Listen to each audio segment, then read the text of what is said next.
बहुत समय पहले की बात है। एक छोटे से गांव बलदेवपुर में लखन अपनी पत्नी शालिनी, बूढ़ी माँ और 9 साल की बेटी दिया के साथ एक छोटे से घर में रहता था।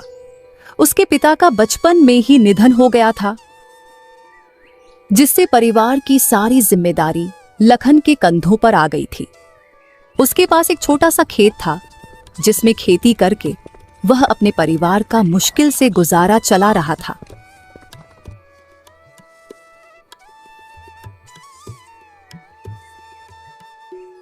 एक सुबह लखन की मां अचानक से बहुत बीमार हो जाती है। लखन के पास इलाज के लिए इतने पैसे तो थे नहीं, तो उसको अपनी जमीन मजबूरन बेचनी पड़ती है। लेकिन किस्मत का खेल तो देखो, उसकी मां का भी देहांत हो जाता है और जो थोड़ी बहुत जमीन थी उसके बिक जाने से लखन की स्थिति पहले से भी दयनीय हो गई थी।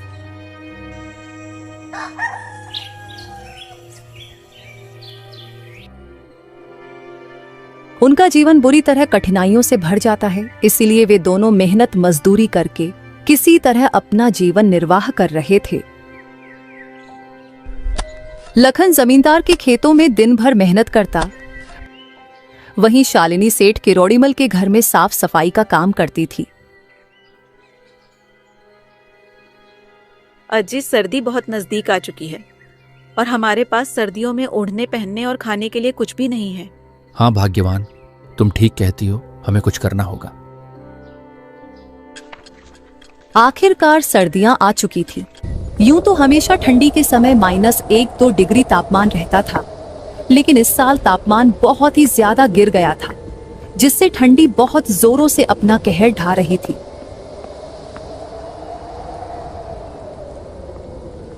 इस वजह से बलदेवपुर गांव के लोग ज्यादा ठंडी के कारण डरे हुए थे। दिन हो या रात, लोग ठंडी के कारण बहुत परेशान थे।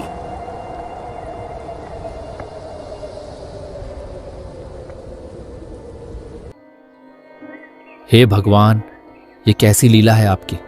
देख रही हो शालिनी, इस साल कितनी ज्यादा ठंडी पड़ रही है। इतनी कड़ी ठंडी में काम करना भी बहुत मुश्किल हो गया है। घर से बाहर निकलते ही पैर ठंडी के मारे सूने पड़ने लगते हैं। इतनी ज्यादा ठंडी में तो घर से बाहर निकलने का मन भी नहीं कर रहा। न जाने इस साल की ठंडी कैसे कटेगी। ठीक है शालिनी, अब मैं काम पर चलता हूँ, नहीं तो जमींदार गुस्सा करेगा। ठीक है जी, सर्दी में ध्यान रखिएगा।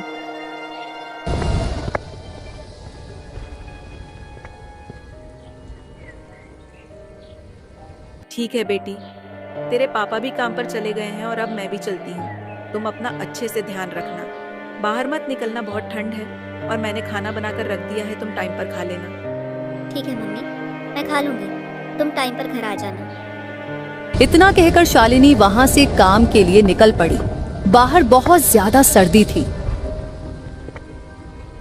थोड़ी ही देर में शालिनी सेठ के घर पहुंच जाती है। सेठ का स्वभाव बेहद कठोर था। वह आग के पास खड़ा अपने नौकरों पर चिल्ला रहा था। तभी उसकी नजर शालिनी पर पड़ी और वह उस पर चिल्लाते हुए बोलता है, अरे शालिनी, तुम काम पर इतनी देरी से क्यों आ रही हो? मेरे आदमियों को ही देख लो, सुबह 4 बजे काम पर आ जाते हैं। लगता है तुम काम की कीमत नहीं समझती हो। माफ कीजिए सेठ जी, आज ठंड इतनी ज्यादा थी कि जल्दी उठ नहीं पाई, लेकिन आप फिक्र मत करो, मैं जल्दी जल्दी सब काम निपटा दूंगी।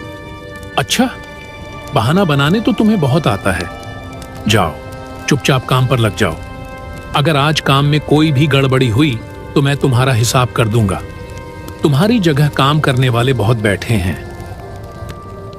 सेठ की ये बातें सुनकर शालिनी को बहुत दुख होता है, लेकिन वह कर भी क्या सकती थी, ये उसकी मजबूरी थी। वह चुपचाप काम करने जा ही रही थी कि तभी सेठानी उसके पास आती है और कहती है, अरे आप क्यों डांट रहे हो इस बेचारी को? दिखता नहीं बाहर कितनी ठंड है, फिर भी यह काम पर आई है। यह भी तो इंसान है, इस पर आपको जरा सी भी दया नहीं आई? अरे भाग्यवान, इन लोगों को ज्यादा सर पर चढ़ाना ठीक नहीं है, नहीं तो यह कोई भी काम ठीक से नहीं करेंगे। शालिनी ने कुछ नहीं बोला और अपनी बच्ची के बारे में सोचते हुए चुपचाप काम पर लग गई। उधर लखन ठंड से कांपते हुए रामधन जमींदार के खेत पर मजदूरी कर रहा था। रामधन अपने खेतों का काम कराने के लिए लखन और कुछ और मजदूरों को सख्त निगरानी में रखता था।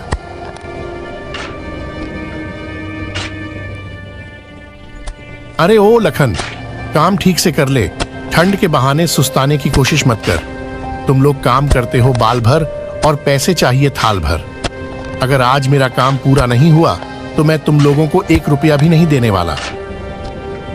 नहीं जमींदार जी, मैं पूरी मेहनत कर रहा हूँ। ठंड बस थोड़ी ज्यादा है, इसीलिए हाथ पैर जम से रहे। लेकिन आप फिक्र मत करो, मैं आपका काम पूरा करके ही जाऊंगा। सुबह से काम करते करते लखन के हाथ पैर ठंड से अकड़ चुके थे और थकान उसके चेहरे पर साफ नजर आ रही थी। लेकिन उसे अपनी पत्नी और बच्ची की बहुत फिक्र थी, इसलिए वह इतनी ठंड में भी जीतोड़ मेहनत कर रहा था।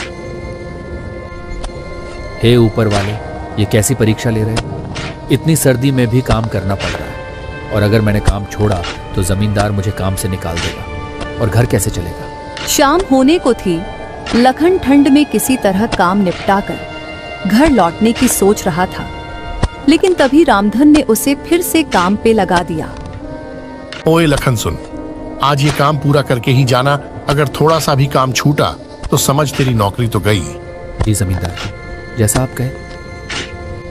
लखन चुपचाप फिर से काम पर लग जाता है। वह बेचारा कर भी क्या सकता था, मजबूरी उससे यह सब करवा रही थी। और उधर बलदेवपुर गांव में ठंड से सभी का बुरा हाल था। गांव का चौपाल जहां अक्सर लोग बैठकर बातें किया करते थे, अब वह सूना पड़ा था और बेचारे गरीब लोग अपने अपने घरों में दुबक चुके थे। अब तो आग ही उनका एकमात्र सहारा था। गांव का बुजुर्ग सुरजाराम, जो अक्सर गांव वालों को इकट्ठा कर कोई ना कोई उपाय बताता था, इस बार भी चौपाल पर पहुंचा। उसने 4-5 लोगों को इकट्ठा करके कहा, सुनो, इस बार ठंड बहुत भयानक है। अगर हम सब मिलकर कोई उपाय नहीं करेंगे तो कई लोग इसकी चपेट में आ जाएंगे।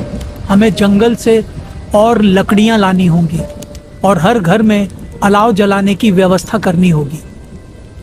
लेकिन दादा, इतनी ठंड में जंगल तक जाने की हिम्मत कौन करेगा? ठंड इतनी ज्यादा है कि हाथ पैर सुन पड़ रहे हैं और जंगल में सूखी लकड़ियां ढूंढने में भी बहुत समय लग जाएगा। अरे बेटा, डरने से कुछ नहीं होगा। हमें एक दूसरे की मदद करनी होगी। अगर हमने ठंड के आगे हार मान ली तो गांव के कई घरों के चूल्हे हमेशा के लिए ठंडे पड़ जाएंगे। फिर वे सब निर्णय लेते हैं कि सब लोग मिलकर जंगल से लकड़ियां लाकर सभी के घरों के आगे अलाव जलाएंगे, जिससे कि सर्दी से बचा जा सके। दिन ढल चुका था। लखन अपना काम खत्म करके जमींदार के पास आता है और कहता है, लीजिए मालिक, मैंने सारा काम निपटा दिया है। वो मुझे कुछ पैसे चाहिए थे, वो मेरी बेटी के लिए सर्दी के कपड़े लेने थे। अरे अभी तो पूरा महीना भी नहीं हुआ और तुमको पैसे चाहिए। कुछ दिन इंतजार करो, फिर मिलेंगे पैसे। जमींदार की ये बातें सुनकर बेचारा लखन दुखी मन से घर की ओर चल पड़ता है और लखन को घर पहुंचते पहुंचते रात हो जाती है।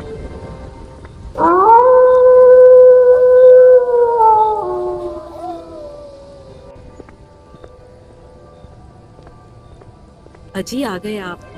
इतनी देरी क्यों कर दी आने में? अरे भाग्यवान, वो जमींदार जी ने रोक लिया था और मैंने पैसे मांगे, वह भी नहीं दिए। अच्छा, कोई बात नहीं। अब सर्दी में कैसे ठिठुर रहे हो? आओ, हाथ सेंक लो।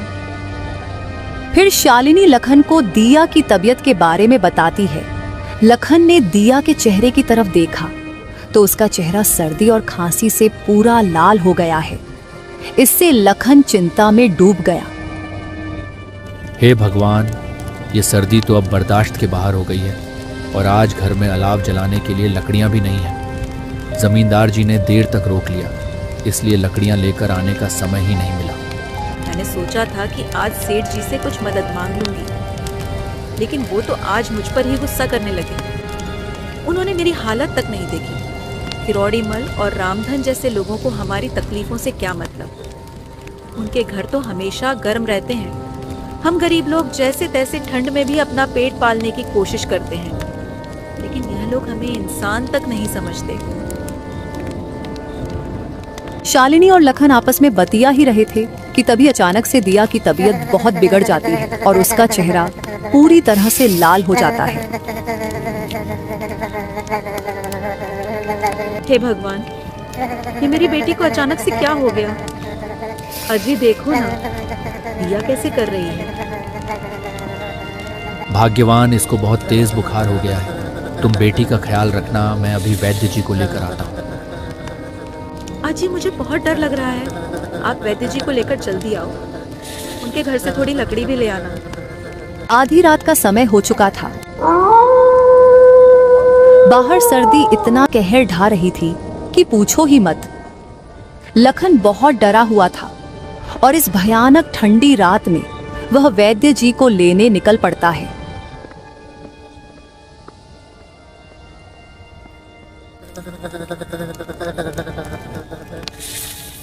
तेरे पापा वैद्य जी को लेकर आते ही होंगे, तुम टेंशन मत लो बेटी, सब ठीक हो जाएगा।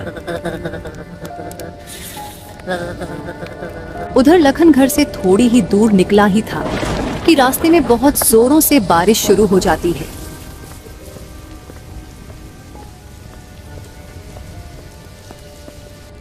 लखन चारों ओर चिंताओं से घिरा उस भयानक बारिश वाली रात में बिना रुके चलते ही जा रहा था। उधर शालिनी का दिल दिया की ऐसी हालत देखकर बहुत ज्यादा घबरा रहा था। दिया की आंखें धीरे धीरे बंद हो रही थीं और उसका शरीर ठंडा पड़ने लगा। अरे अरे मेरी बच्ची है।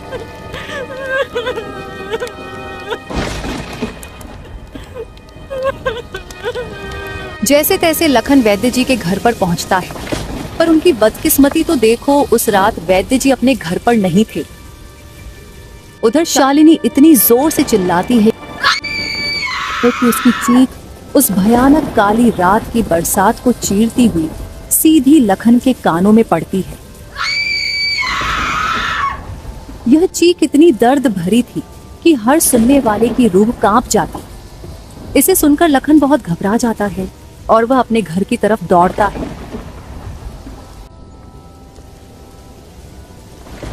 हे भगवान, शालिनी इतनी जोर जोर से क्यों चीख रही थी? भगवान करे कोई अनहोनी ना हो। बेचारा घबराया हुआ लखन दौड़ा दौड़ा घर पहुंचता है। घर के अंदर जाकर जो देखता है उसका कलेजा फट सा जाता है। अरे शालिनी, ये क्या हुआ और दिया की आंखें क्यों बंद हैं? दिया को क्या हुआ?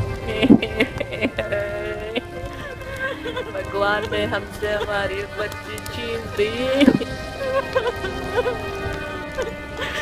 बेचारी नन्ही सी जान दिया इस बेरहम सर्दी के थपेड़ों को नहीं सह पाई। उस बेचारी की क्या गलती थी जो इस भयानक ठंड ने उसे अपने परिवार से अलग कर दिया।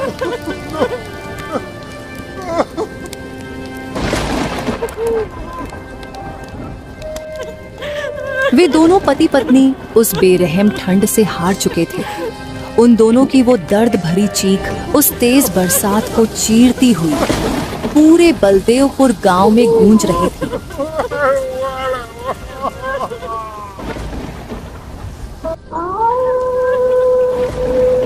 उस रात की ठंड बहुत भयानक थी जो अच्छे खासे की जान ले ली। वे दोनों पति पत्नी अपनी बेटी के पास बैठे बैठे उसको खोने का शोक मना रहे थे। वे अपनी किस्मत को कोस रहे थे कि क्यों भगवान ने उन्हें इतना गरीब बनाया जो अपनी बच्ची को ही ठंड से नहीं बचा सके।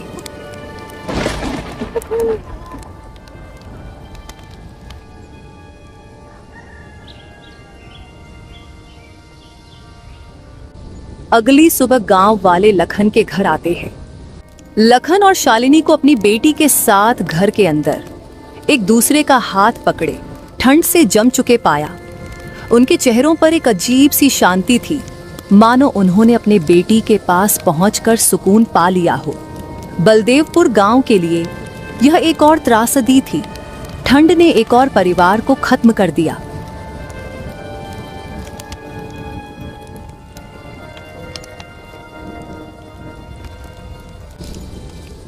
दोस्तों, हमारे आसपास भी बहुत सारे ऐसे गरीब और लाचार लोग हैं जो मौसम की मार से अपनी जिंदगी गंवा देते हैं। तो ऐसे लोगों की जरूर से मदद करें और इस वीडियो को ज्यादा से ज्यादा लोगों के साथ शेयर करें। इससे जो भी अर्निंग होगी संडे ट्यून्स चैनल उससे किसी गरीब की हेल्प कर पाएगा।